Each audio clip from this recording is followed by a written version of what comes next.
Hello and welcome back to another Math 1040 lesson. This one's about histograms. I'm pretty excited about this one. It's a really important and interesting topic in statistics. So let's get into it. In this first part, we're going to talk about sort of a building block towards getting a histogram, and it's called a frequency distribution. And throughout this lesson, we're going to be analyzing this data set here. This is the annual salary in thousands of dollars of 35 randomly selected employees of a large business. So this person made $54,000 and this person made $91,000, etc. And what we would like to do with this is understand the data. And the two main ways are with graphics, which is this lesson, and with summary statistics, which is the next lesson. Okay, so what we could do is make what's called a frequency distribution. And in math and statistics, the word frequency is just a fancy word for count. I'm actually going to fast forward to what the frequency distribution looks like, and then we'll figure out how to make it. Yeah, so there's a lot of information here. Oops. So this is on the left what we're trying to make, a frequency distribution. In essence, we're just going to take the data that we have and make groups that they call classes and just count the number of entries in each range. That's really all we're doing. So there were 7 people with the annual salary between $54,000 and $63,000, essentially. So let's go back and figure out how to do it.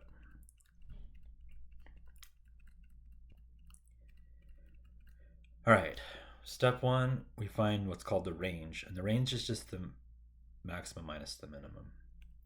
In this example, it's nice, these are sorted, but the max is 98 and the minimum is 54, and so the range is just the difference of those two numbers, which is 44.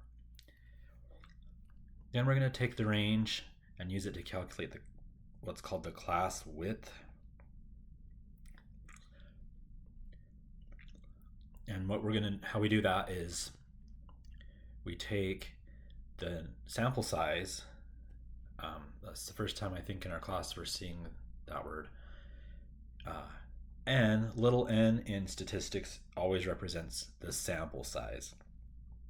We're going to take our sample size 35, and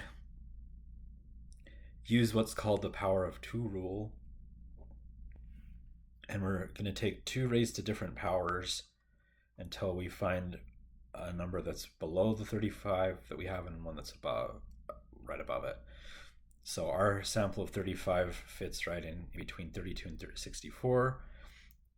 And so what happens is the exponent happens to make a good number of classes. So the number of classes is the number of rows here, 1, 2, 3, 4, 5. Just the number of groups we're going to make. And the width is basically the distance from the lower limit to the upper limit. Okay, let's go back to the steps. So calculate the class width. We take our sample size, use the powers of 2, rule of 2, find powers of 2, and we find that our number falls between 2 to the 5 and 2 to the 6, and so 5 or 6 will be a good number of classes. It's not necessarily the correct answer, or the only answer, I should say. It's just a good general rule of thumb. And we're going to choose 5. We could have chosen 6. I chose 5. And then we're going to take our range, remember that was the max minus the min, and divide it by the number of classes, 5. So our range divided by 5 is 8.8, and we're going to always round that up. 9, and 9 is our class width.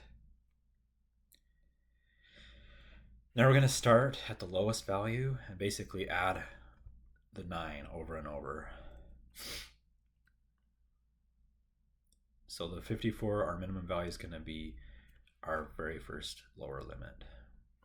And then we're going to just add our class width 9 over and over to get these lower limits. And then the upper limit is actually this same number. The way this works is it includes the lower limit but not the upper limit. So it should go to 63, but not including 63. So a value of 63 would actually go into this one. So to make it easy, we'll just go to one that's slightly less than the lower limit, the next lower limit.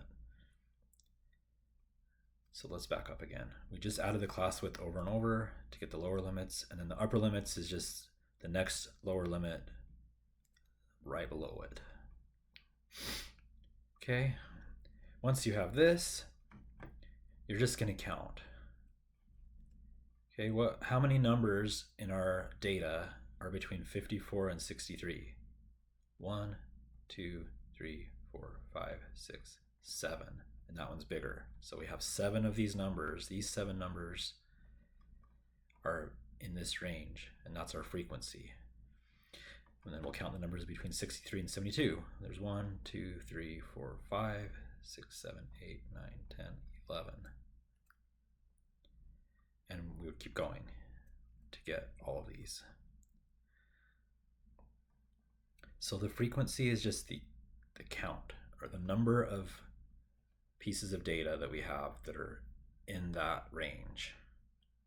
There's 7 values in that range. And we're done actually. This is a frequency distribution. Just for fun, we could total this up. Maybe not just for fun, to verify you counted right. This total 35 should be the number of entries that we started with. It's not really part of the frequency distribution though, just this upper part, the table.